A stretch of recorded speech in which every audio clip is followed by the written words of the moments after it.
Good afternoon, everyone, and welcome. I'm thrilled to be here with you today for this important conversation put on by the ABA Commission on Women in the Profession. Our focus today is cutting through the noise and putting into practice actionable ways that we as in-house counsel can lead inclusive, high-performing legal teams. My name is Lexi Lutz, and I am Senior Corporate Counsel for Nordstrom. I am also a commissioner with the ABA Commission on Women in the Profession. Please note that nothing I'm about to say during this presentation is a reflection of the views of my employer. Appreciate y'all joining today. So today's goal is, as in-house counsel, you wear lots of different hats and you have lots of competing demands.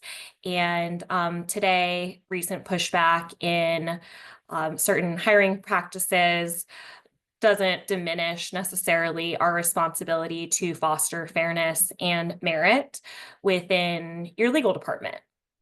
So our goal is to provide practical strategies using some of the resources that the Commission on Women have developed, specifically bias interrupters and grit and growth mindset resources for in-house counsel that we have specifically narrowed down to certain practices that in-house counsel can implement to achieve underrepresented talent and build high performing teams. And what we can do is align our initiatives with our business outcomes, and today is about how we're going to do that. So there are two specific resources that we will be covering today, both of which can be found on the they can be found on the Commission on Women website, but also there is a newly implemented in-house counsel resource center on the ABA Business Law Section website.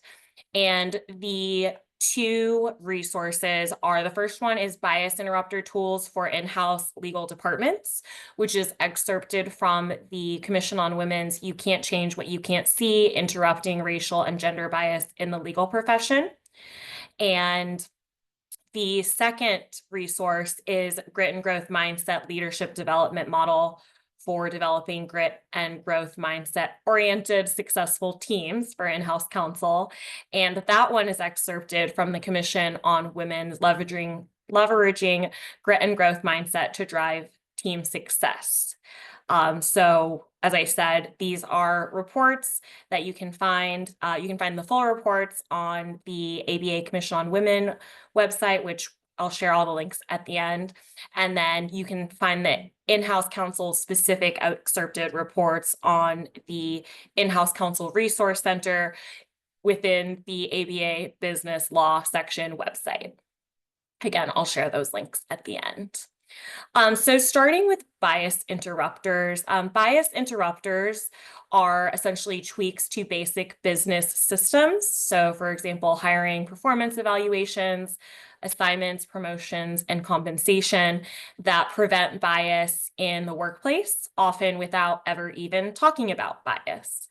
And so the in-house report that is excerpted from the Commission on Women's report, it talks about bias interrupters in these various kind of areas. So we're first going to go through hiring. And you'll notice that the 3 steps for a lot of them are identical, but obviously, hiring and assignments and compensation are going to have a little bit different focus.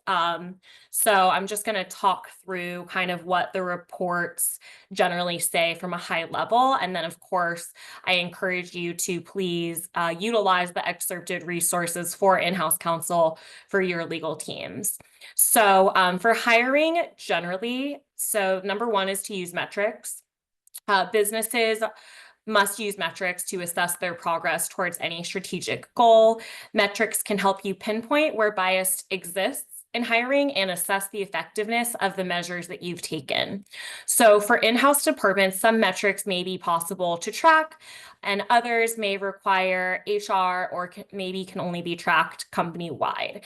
And depending on the structure and size of your in-house department, you just need to identify kind of what is feasible for your specific company and for your specific department. And whether metrics are made public will, of course, vary from company to company and from metric to metric. But generally speaking, for each metric, examples of things that you should examine are: do pattern differences exist between majority men, majority women, men of color, and women of color? And include any other unrepresented group that your department or company tracks, such as veterans, LGBTQ people, etc. It's also important to analyze the candidate pool. So the goal is to track the candidate pool through the entire hiring process, from initial contact to resume review to interviews, and then finally to the offer and hiring. And then to analyze where underrepresented groups are falling out of the hiring process. So how much you track can depend on how your company's systems are set up, as well as the extent to which you will need help from HR. It's also important for metrics to track whether hiring qualifications are waived more often for some groups. So if you have a specific qualification that is either shown as required on the job description, there could be certain points where there are exceptions made to those.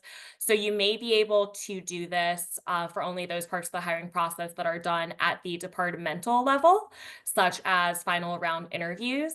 But again, that's just going to depend on the company and what the specific requirements are.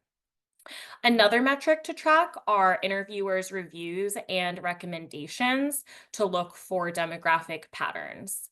And again, this will depend on your department's ability to handle this at a departmental level, or whether this is something that HR will be responsible for tracking. But generally, bias interrupters for in-house should include individual supervisor, as well as department, if in-house department is large enough, and then by country if relevant. So those, the resource kind of goes through how each of those metrics should be tracked. And then number 2 in hiring is to implement bias interrupters. As I said, bias interrupters are small tweaks that you can make in your kind of day-to-day business that interrupt potential bias, but don't necessarily talk directly about bias. And for hiring, all bias interrupters should apply to both written materials and in meetings if that's relevant in the hiring process. And because in-house departments vary so much in size and structure, not all interrupters will be relevant. And depending on how much of the hiring process is done in-house versus how much screening is done by HR before the lawyers actually get to interact with the candidates, some of the interrupters may be more feasible than others. So when you look at the bias interrupters, you're encouraged to view that as more of a menu and not necessarily a kind of, you have to implement each of these steps. And to understand the research and rationale behind the suggested bias interrupters, there is a specific worksheet that they provide that you can take a look at, and that's on biasinterrupters.org, which summarizes the hundreds of studies, and it goes through specific steps on how to do that. And generally, just high level, the specific steps are: empower and appoint, tips to help you assemble a diverse pool, interrupting bias while reviewing resumes, and controlling bias in the interview process. So you will see in those resources provided, they will walk you through each of those when you take a look on the biasinterrupters.org website. And then step 3 is just to repeat these steps as needed, of course, depending on how big your company is and how big your legal department is. and your HR department, hopefully you have the capacity to refresh these as needed. And, depending on the metrics, you may want to tweak the bias interrupters. But again, that's going to be very company specific, and it is going to be very departmental specific. Switching over to bias interrupters in assignments. You'll notice that these are the same 3 steps, but it's going to be a little bit different than the hiring metrics and bias interrupters. So for assignments, when someone's already working for you, obviously, for each metric, some examples are: what is the office housework and quote unquote glamour work in your department? Who is doing what and for how long? So, if there's a way to track, maybe you don't have to track like a law firm like every 6 minutes, but maybe you track generally how much percent of time the quote unquote office work versus the glamour work is taking for certain individuals.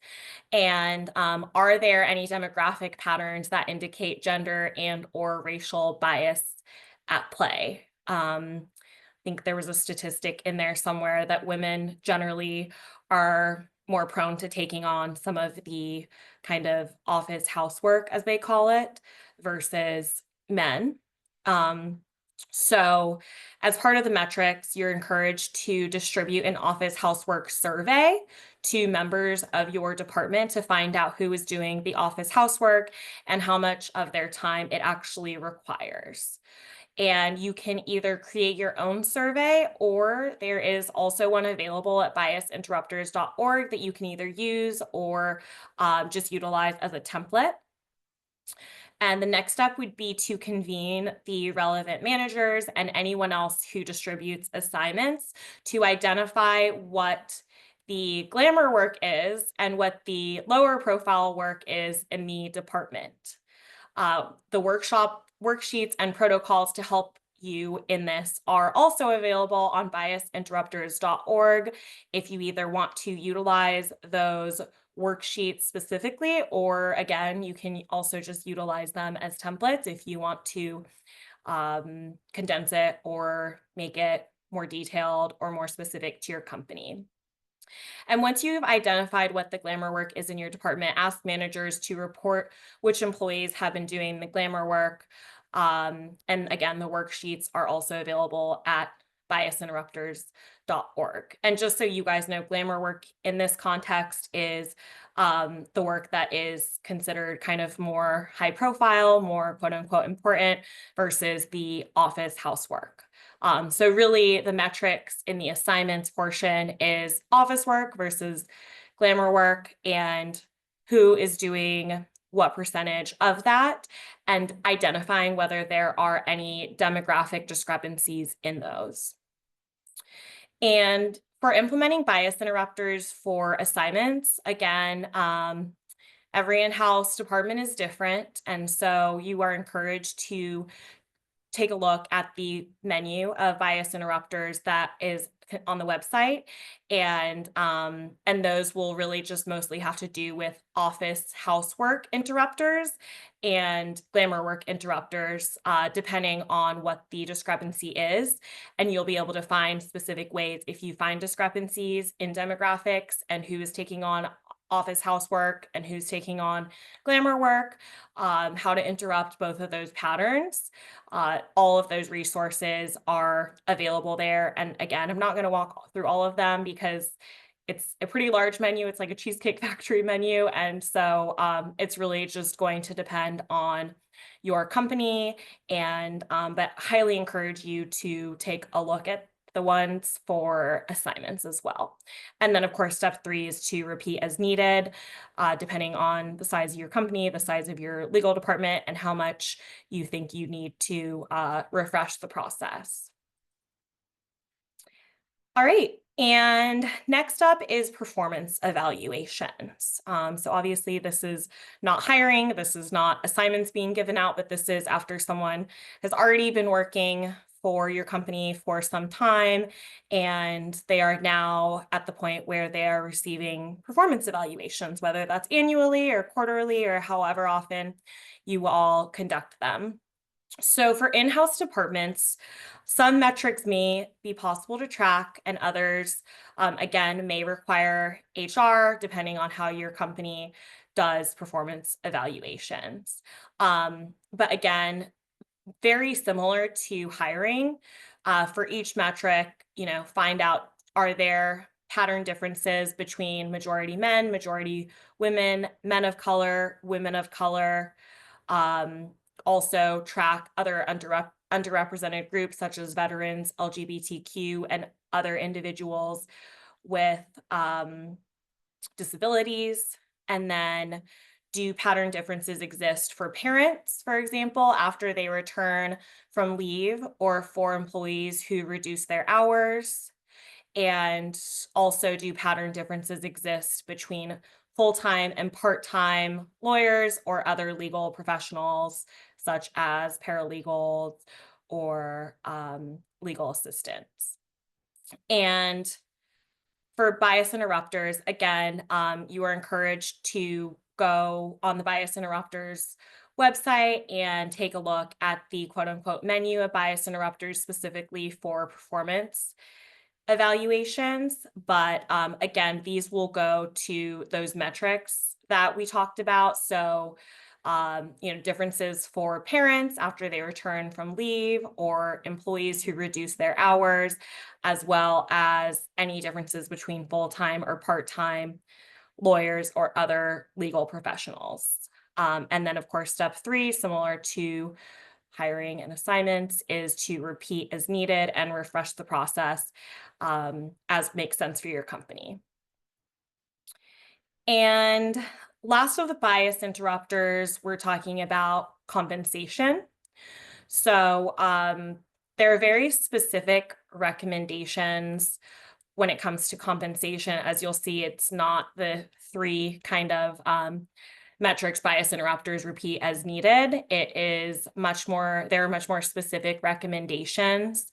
But just to give you guys some context around where the recommendations came from, the in-house gender pay gap actually has not been as well studied as maybe some other types of gender pay gaps. But there was a 2017 report from the Association of Corporate Counsel, which described a quote unquote dramatic gender pay disparity based on a survey taken by 1,800 in-house counsel. And the report found that there is a higher proportion of men in 6 out of 7 salary bands above $199,000. Yet only 8% of male respondents believed that a pay gap existed. I will say that again, 6 of 7 salary bands above $199,000 were higher proportion men, and only 8% of male respondents believe that a pay gap existed. So it's obviously important to interrupt bias in compensation for in-house departments. Even though that report was from 2017, it could have improved since then, but this is what kind of these recommendations are based on from that ACC 2017 report. And interrupting bias in compensation for in-house departments also can be tricky, because decisions and policies around compensation are usually made at the company level, so not necessarily the departmental level, but there are steps that your department can take to begin to address the problem. So I'm just going to walk through the recommendations from the in-house counsel excerpted report. The first is to communicate your organization's compensation strategy. So be sure that you actually understand what the compensation strategy is. Again, that's going to depend on the company and the department, how lean you are, how many lawyers you have, how many support staff you have, etc.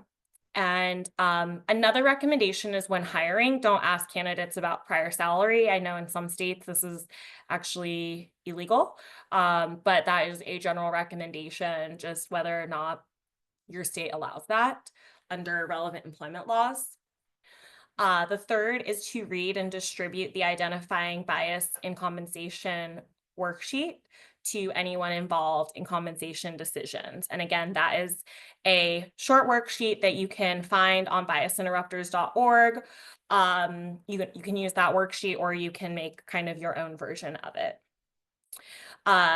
The next recommendation is to obtain surveys and benchmarking data at regular intervals. So survey examples would be, how much that person's making, what kind of raise they have received, what kind of bonus they have received, other types of compensation like stock, RSUs, benefits, all that. And try to do that pretty regularly so that you can keep up with any potential disparities, because it is possible that a disparity already exists, or it's possible that a disparity could pop up within just a couple years, depending on, there's some information on there that women are a lot of times don't negotiate as much as men do. And so it could be that maybe they started at the same level, but each year, maybe the man is negotiating a higher salary for his raise per year. So it's just important to do that at regular intervals.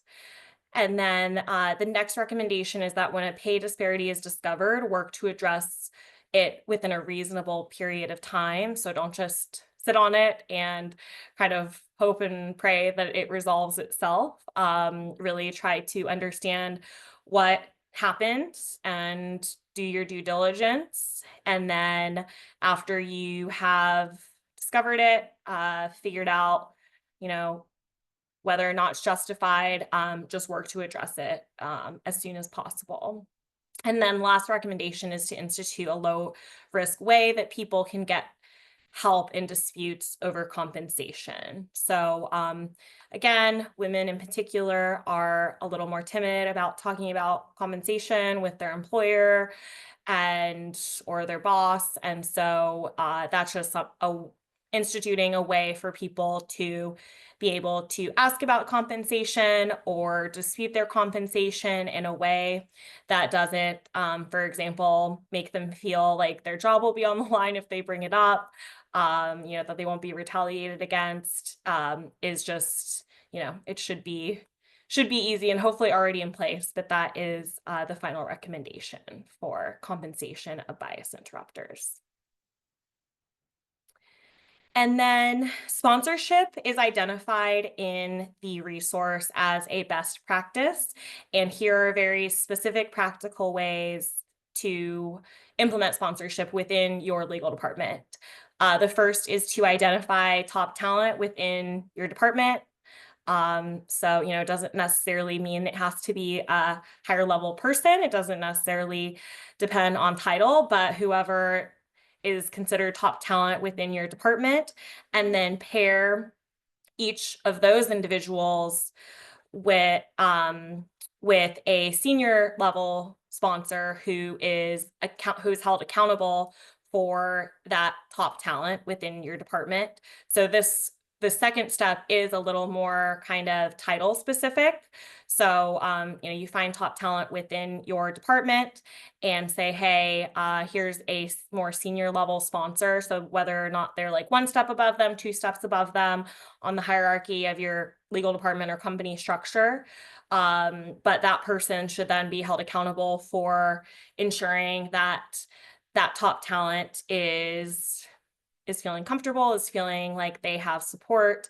And then the third step is to develop goals and milestones for the top talent, and then create action learning teams. So, create ways in which the top talent can be paired with the senior level sponsor to learn certain things about how they do their job, how they've gotten promoted throughout the years, how they have been successful within the company, and then, have actual learning kind of teams put together. And those teams can be either just the teams of like the pairs, or they can be larger groups.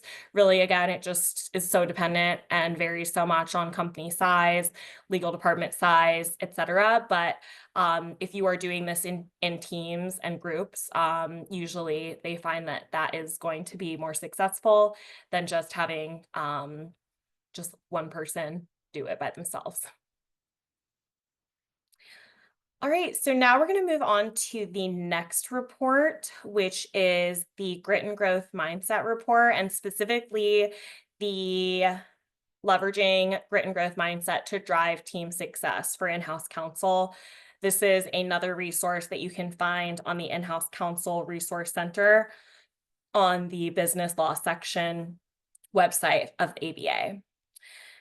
And so I'm just going to kind of walk through at a high level, and this figure is actually taken from the report itself, from the excerpted in-house counsel report, just to give you a visual of, okay, here's the best way to create a gritty, growth mindset oriented, successful team. So for number one, interest is obviously important, and a lot of this is based off of Angela Duckworth's grit research. I'm sure that you guys have heard of her. She's done, written books, and I know that she has a very famous TED Talk on grit. But that's the main kind of resource that was utilized for this specific kind of gritty teams mindset resource. But so the two elements of grit are passion and perseverance. And Angela Duckworth, as the report notes, explains that passion comes from intrinsic interest in your craft and from a sense of purpose, the conviction that your work is meaningful and helpful to others. So, of course, we're all in legal departments. We have competing interests every single day, but here, passion often begins with the interest, and then interest is obviously a great way to start. So if you are aware that members of your team are innately interested in a certain topic, you should consider taking advantage of that interest. And if someone on your team has shared that she wants to learn more about data privacy, for example, those issues should be further explored for your client, and you should do what you can to give her an assignment, if at all possible. And people do tend to be far more engaged and perform better when they have a natural interest in the subject matter at hand versus just being assigned something that they didn't necessarily have an initial interest in. The second step to building gritty growth mindset oriented successful teams is practice. So deliberate practice, a concept that originated with Kay Anders Erickson, can be understood as practicing with the intent to improve specific components to a skill. And to do this effectively, several conditions must be met. Team members need to possess an awareness of how to improve their skills. So, you can't just throw them in to start to practice. They need to understand what skills exactly need to be improved, and then work on a high effort activity that requires intense focus. Some of you may know that as flow state. And then receive regular high quality feedback and be committed enough to repeat the task again and again until they get it right. And it's critical for the team to engage in deliberate practice, not only individually, but also collectively as a team, in order to make improvements as a team. So again, this specific resource is focused on teams. There are certain grit and growth mindset reports that are more individual, but as far as teams, it is important to actually practice as a team, and again, get in kind of the flow of how you would want to work together as a team, how you can improve as a team, how you can improve processes as a team, and ensure that you're identifying where the potential breakdowns in communication are, or even if there aren't breakdowns in communication, where there can be improvement in the team kind of process and flow. And deliberate practice, according to Angela Duckworth, is an important element of grit. And we have it included in the model because deliberate practice and grit simply go hand in hand. Grit has been shown to enable individuals to persist with deliberate practice. And those activities that are less intrinsically rewarding, but also more effective than other types of preparation. So the more that you can kind of persist through problems, especially as a team, and deliberately practice them, even if they may not trigger the dopamine in your brain and there's not an immediate reward, they eventually will prepare you in times where the team really needs it the most. The third is purpose. So, as with the case with interest, a strong sense of meaning and purpose can contribute significantly to developing the passion needed for grit. As discussed earlier, passion stems in part from a sense of purpose, and specifically the idea that your work is meaningful and helps others. Sometimes that can be difficult being in-house because we're all working for a company. What does the company care about? Bottom line, unless you're working for like a nonprofit, which that's great.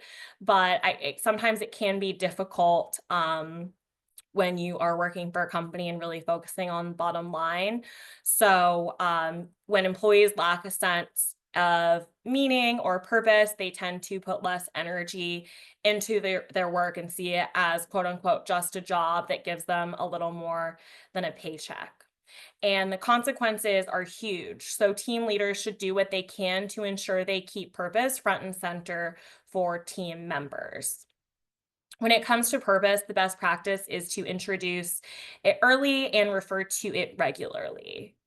As we discussed earlier, hiring a group of gritty individuals and putting them on a team will not necessarily result in a gritty team. Again, talking about kind of how you need to practice as a team and not just as individuals. And the potential downside of that is that it could actually yield a disorganized crowd of driven individuals, each pursuing their separate passions, their separate interests.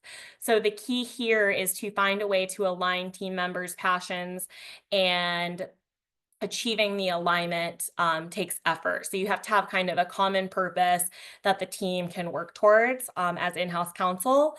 Something that I always say with respect to internal teams and departments is like, we're all rowing in the same direction here. Sometimes it can be hard to remember that during certain conversations, but that's particularly important here when you are trying to build a gritty growth mindset oriented, successful team. So, if you have too many priorities, too many cooks in the kitchen, and it's not clear kind of where each priority stacks up, you'll then have team members operating at cross purposes, and that could get messy pretty quickly. So team members should be able to articulate what the top priority is and how their work relates specifically to that objective. Number 4 is hope. So hope is a critical ingredient for gritty growth mindset oriented teams. In order to keep showing up and putting in the effort required to achieve great results, team members have to have hope that their efforts will ultimately be worth it. This requires a belief in the power of the effort that they're putting in. So in all the practice and the purpose setting for the team, is all of this going to be, at the end of the day, is this going to actually be worth it? This is not a kind of cross your fingers kind of hope, but rather the kind that is driven by taking action and making sometimes difficult choices that will lead to positive outcomes. Another reference to Angela Duckworth is made in this resource, where she says, the hope that gritty people have has nothing to do with luck and everything to do with getting up again, which really is, kind of the definition of grit and perseverance. Additionally, individuals and teams that are high in grit also tend to be high in optimism. So high growth mindset individuals and teams are the same way. They see challenges as temporary rather than permanent, mutable rather than fixed. So, like most important skills, becoming and staying hopeful requires practice, and team leaders can help team members practice and maintain hope in several ways. First, they can reward and acknowledge effort, even when it is not accompanied by a winning result. If you prioritize and reward effort, you will get more of it. Team leaders should encourage team members to put forth effort because while it is not always immediate results, it is the best long-term strategy for success overall in the long run. So those are some ways to ensure that hope is included within your team.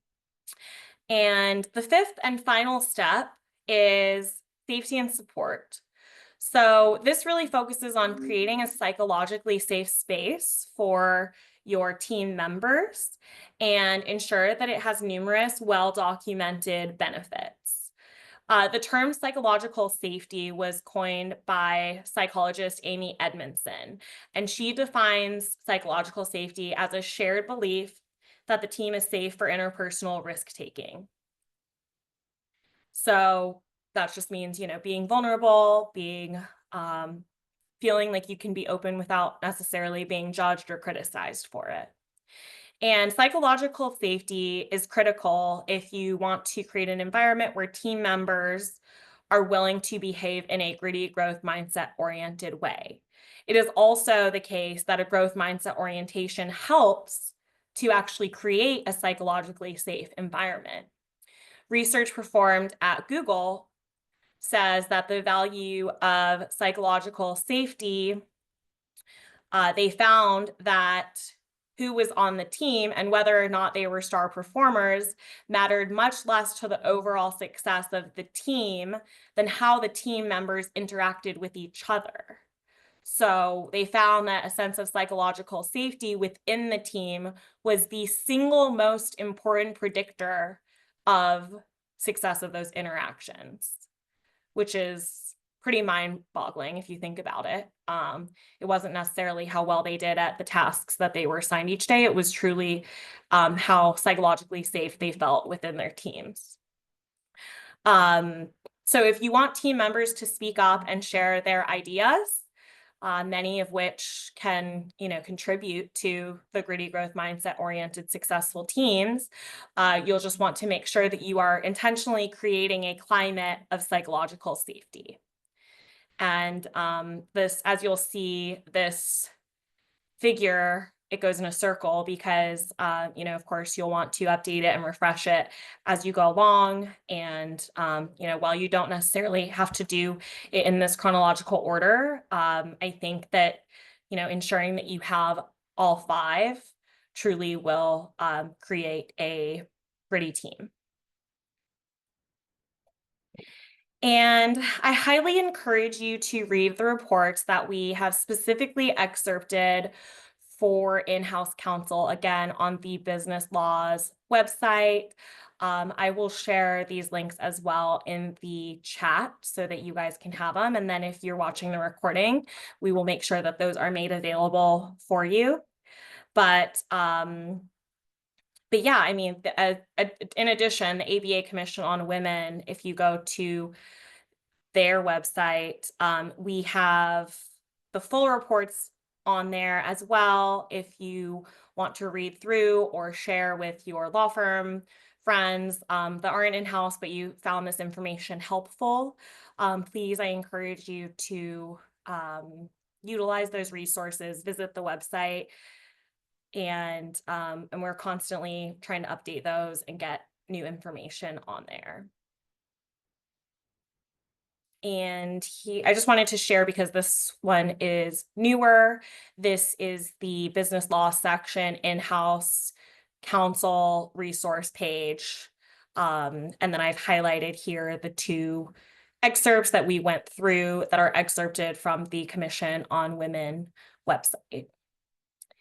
And thank you for your time today. I know we're all extremely busy, and I appreciate you wanting to come here and be inspired, but then also be intentional and actionable about how to move forward with these issues. Welcome your thoughts and questions, and I hope we can keep the conversation going well beyond today. Thanks, everyone.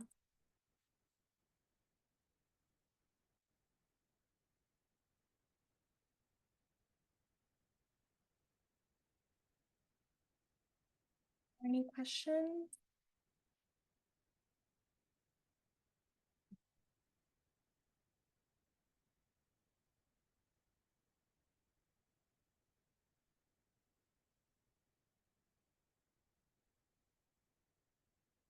All right, I'm going to share the link then in the Zoom so that you guys have the links to both the Commission on Women page as well as the in-house counsel page.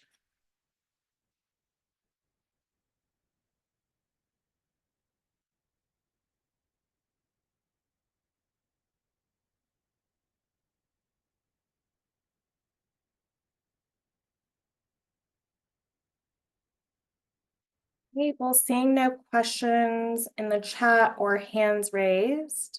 Oh.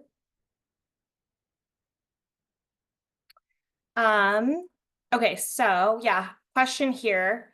You mentioned that psychological safety is the most important factor for team success. Yeah, that was per the Google study.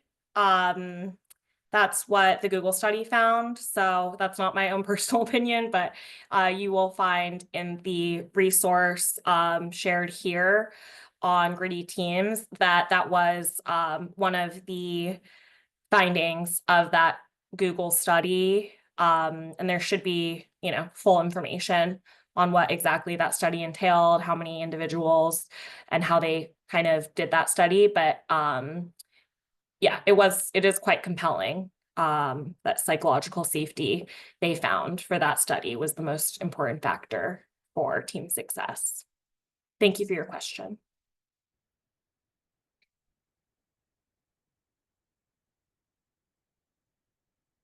Anyone else?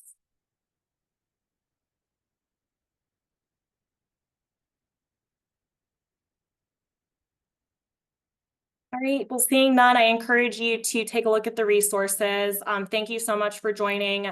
Hopefully we gave you some actionable items that you can take back to your teams. And if you have any questions, please don't hesitate to reach out. Thank you.